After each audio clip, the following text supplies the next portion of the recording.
guys, welcome to my 7 hiking blunders, and without further ado, Number 7, no stove. now I'm someone who very rarely eats breakfast, hardly ever eats lunch, and just eats in the evening.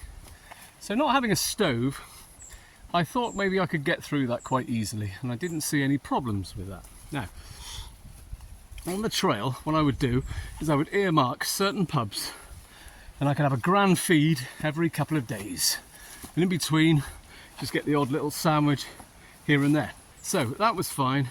But then on the day I intended to get to the Holman Clavel, I was so late, later than I thought it was going to be.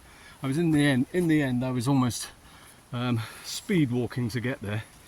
So that wasn't a good idea. And then of course on day 7, I spent the whole morning trying to get to the shop that was en route in Stagumber,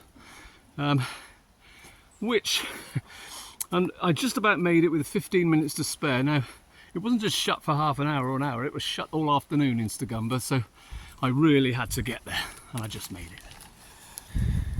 So, I was reliant on those 2 aforementioned establishments to get by, and that's not good. So I've got to work out the weight of a stove compared to the hassle of thinking about where I'm going to get food from. And I think maybe next time I'll take a stove with me, I'll buy one and take it with me, see how I get on. Yeah, but definitely number 7, no stove. Number 6, no water filter. I had to work out how much I wanted to carry, how much I could carry, and how much I needed to carry. The moment I got below half, it was starting to be an issue of where I could perhaps get my next bit of water. And then, of course, on the second day, when I was walking along a river for all that time, I just thought to myself, you know, here we are. If I had a water filter, I could sort this out right here and right now. So I've made a big mistake there, a massive mistake, and a huge blunder. And it reached the top 7 quite easily, being at number 6, no water filter. Number 5, no rest day. Now, when I was researching the walk on maps, I just thought, well, this is easy. Walk there, get something from that shop, go to that pub and camp there. Yeah, but in the real world, of course, you hit snags. And it's exactly what I did hit, many snags. And of course, when I did my hip and hurt my hip, and I had to have a day off, I didn't have any backup days because I had to get back home. And of course I had to get back because I had commitments to get back to. So I should have factored in a day off. So definitely a blunder there. So blunder number 5, a rest day. Number 4, compromising shortcuts. Yeah, now this is an interesting one. Compromising shortcuts.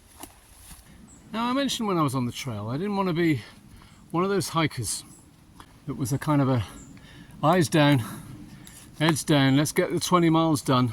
Next day, let's get 25 miles done. You know, without stopping and actually looking around and enjoying it. And when I do the coast to coast up north in the Lake District, I want to take in and enjoy every second. And I feel as though on 2 occasions on my channel to channel walk, I compromised. The first time was walking up to get to the first pub, of course. I had to go the quicker way. And I missed out on the ascents of the Blackdown Hills in real picturesque beauty. Now, I was disappointed about that, really disappointed. Then of course on the last day, day 7, a similar thing happened when I had to get to Watchet Harbour. Now, problem there, of course, similar problem, is I was forced onto the main roads and missed out because the hedgerows were so high I couldn't see over them. Yeah. So compromising shortcuts is definitely on my list, and at number 4 of my hiking blunders. Number 3, lack of fitness. Okay, so number 3, lack of fitness. Yeah, now, you know, I don't know what I was thinking when I planned to do so much on day 2. I mean, partly it was supposed to be 15 miles, turned out to be 19. Yeah, fair enough, that was a mistake. But really, I think the main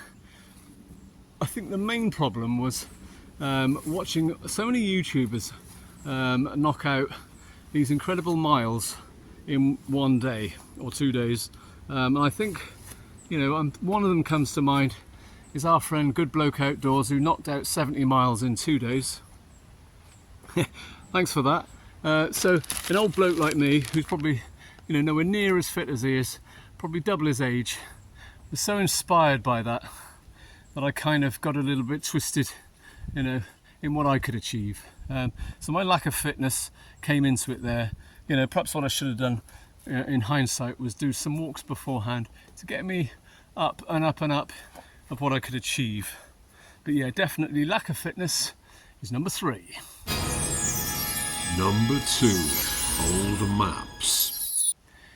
Now, if you've seen my channel to channel second day, you'll know that the pubs got me in a bit of bother. But other things got me in a bother too, with the old maps. Now, firstly, I've got these extra stronger glasses that I take with me so I can actually read the small print, and they broke the day before I left. So I need to get some more glasses, and I'll get some on the way. You know what, I couldn't find any, didn't have any proper shops, so I could do that. Yeah, so anyway, I battled on and got myself lost so many times it's untrue, where I wasn't sure which field I was in half the time.